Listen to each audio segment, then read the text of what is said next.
प्रियंका रेड्डीचा ज्या प्रकारे खून करण्यात आलाय अशा घटनांमधील आरोपी राजरोस मोकळे फिरतायत।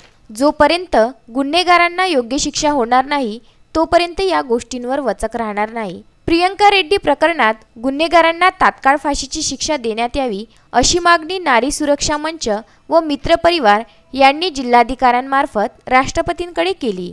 की ज्यांच्या हातामध्ये काही करण्यासारखी सत्ता आहे तेच जर काही करणार नाही तर हा देश कधीच सुधारणार नाही आणि त्याच्यासाठी स्त्रियांनी पुढे यायला पाहिजे। पोलिसांनी निदान सिनेमे पाहून तरी त्यांच्याकडून धडा घ्यायला पाहिजे। सिनेमामध्ये जसे ते गर्दीला सोपवून मोकळे होतात की मारा साल्यांना, हम तुम्हारे साथ है, तसं हे का करत नाही मला कळत नाही। सिस्टममध्ये कुठे पाणी मुरतंय हे मला कळत नाही।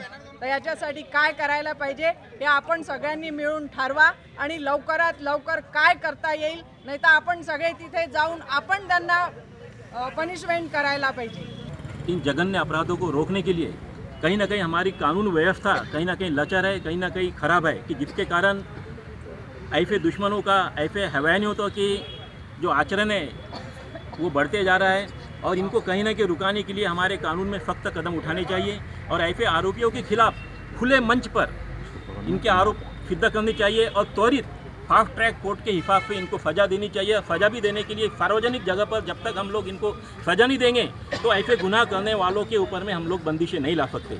देशात दररोज लहान मुली, युवती व महिला यांच्यावर अत्याचार व बलात्काराचे प्रकरण समोर येत आहे। त्यांना जाळून किंवा त्यांची हत्या करण्याच्या प्रकरणात वाढ झाली असताना केंद्र शासन सुस्त असल्याने जनता नाराजी व्यक्त करीत आहे।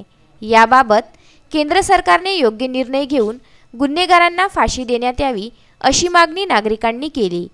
यावेळी रश्मी नावंदर, शैलेंद्र मिश्रा, रीना मिश्रा, सुधा तिवारी यांच्यासह आदी महिला वर्ग उपस्थित होते। सुरेंद्र बिसने, विदर्भ न्यूज, अमरावती।